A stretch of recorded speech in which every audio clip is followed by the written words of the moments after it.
Hey friends, so we have to do another chapter of Isaiah. We're going to skip ahead. We're going to go to chapter 49. No, we are going over just a few chapters, but there's good reason for it. This section of Isaiah, as I've mentioned before, chapters 40 to 55 are incredibly hopeful. And in fact, there's some comments in there about idolatry and doing away with it. However, there are some beautiful passages. And throughout some of these parts of Isaiah, we have something that's called the servant songs. We've already done one of them. And the servant songs are just instances where the word servant is used in a poetic section of that chapter. But what's unique and what's really peculiar is it's hard to assess or figure out who is this servant that's being talked about. And there's a few instances in Isaiah where you could read the servant song as being about Israel. And that even though Israel botched it pretty bad and was sent into exile and Jerusalem was demolished, yet somehow there are these brilliant and beautiful songs that are really about how Israel has still not it hasn't stopped being the servant. And in fact, there's a lot of ambiguity. Some of the scholars don't quite know what to do with some of this. But I would like to read to you just the first 13 verses of chapter 49.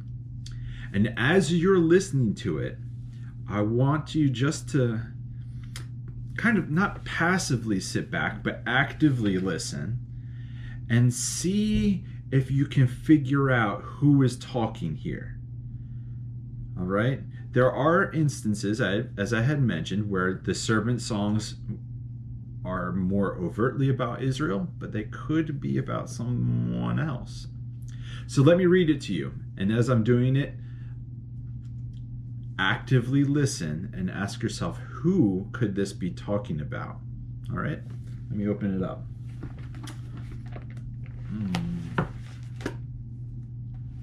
Here we go.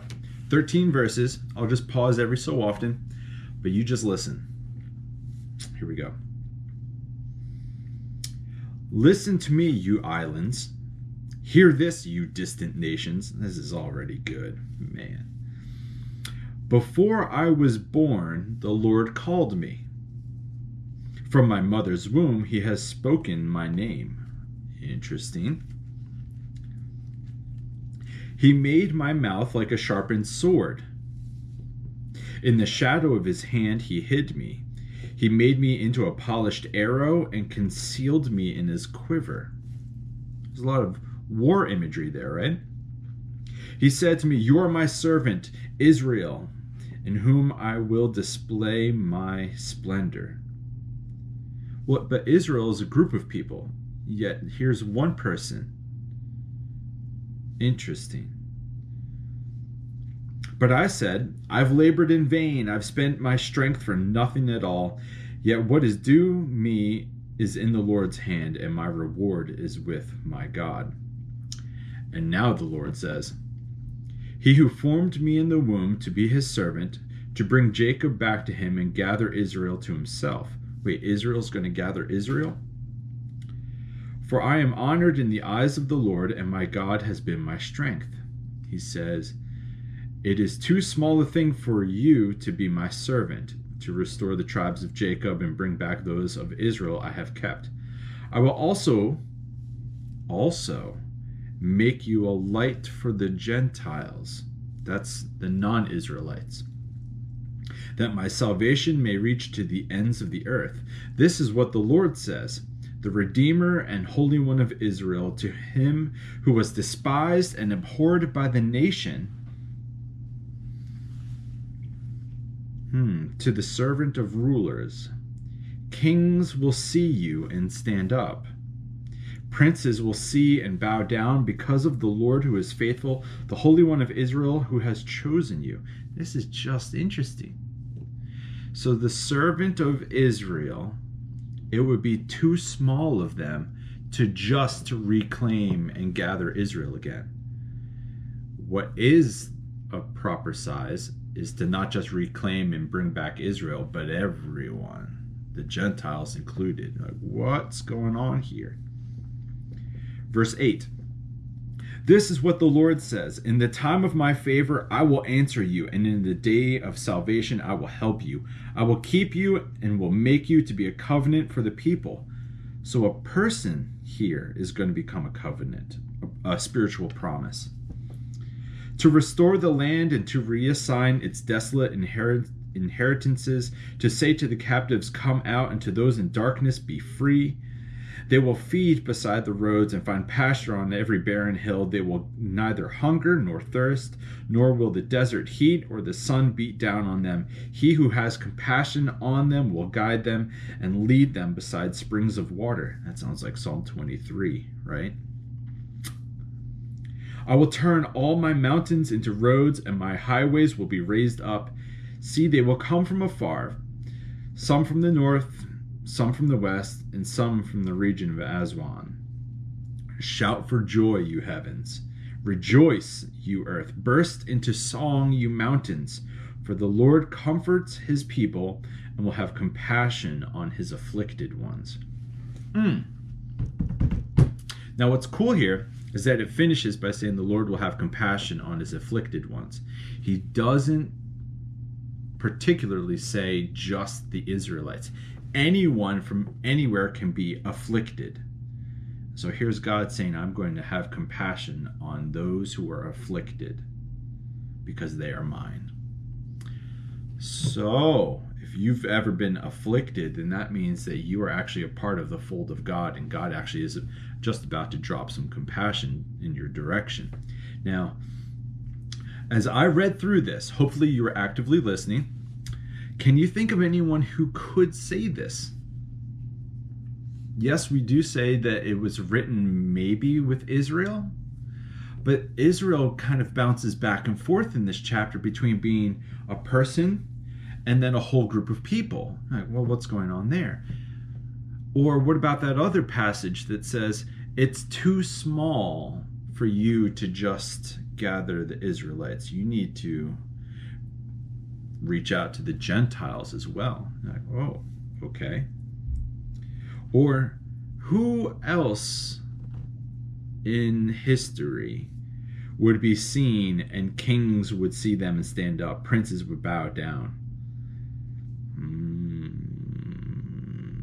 So it's the classic example, right? That anytime any Sunday school teacher asks a question, the answer is always Jesus. Well, here it is. A lot of people understand these servant songs to be things that even apply to Jesus or that he could speak himself. So even in that particular passage, where is it? In verse 8,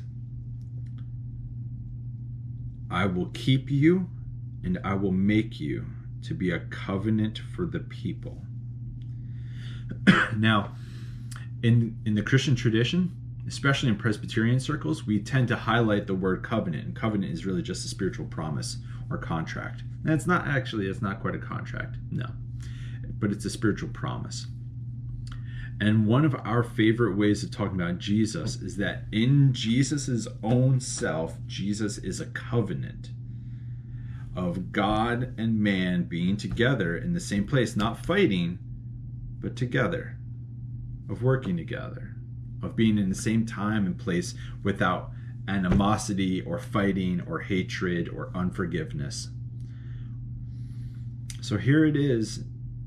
God is saying you will be a covenant. You in your very own bodies. I'm not written on a piece of paper, not written in a formal legal contract. You yourself are to be a covenant that something good is coming this way and that God actually cares for the afflicted and the brokenhearted. So in this passage, we have two things happening. Yes, there are timely things happening. Things that apply to a particular people, place, and problem. The Israelites here are in exile, and yet they're reinterpreting their exile as though it's an exodus. That what feels like oppression might actually be liberation. That's deep. But you know what?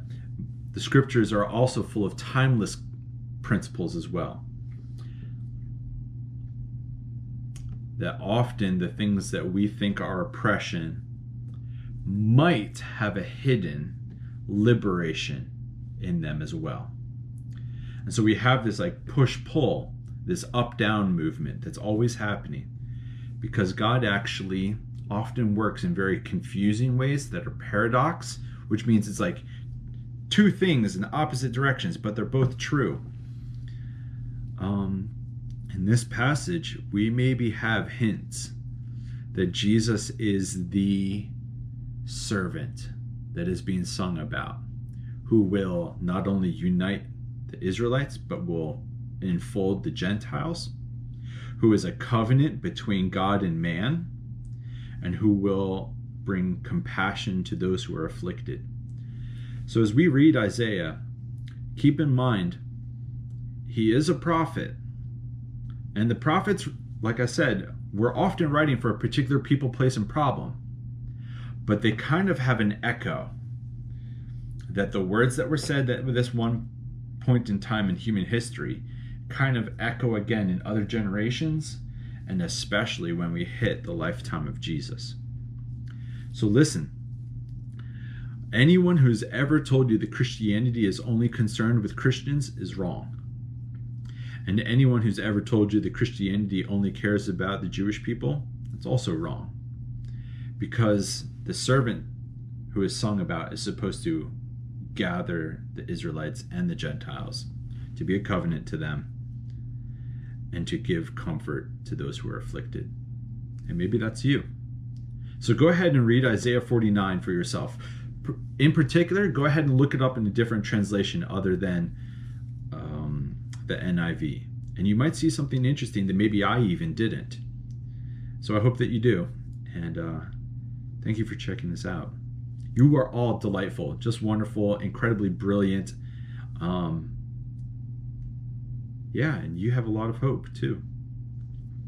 So I hope you have a wonderful rest of the day, and may grace and peace be with you.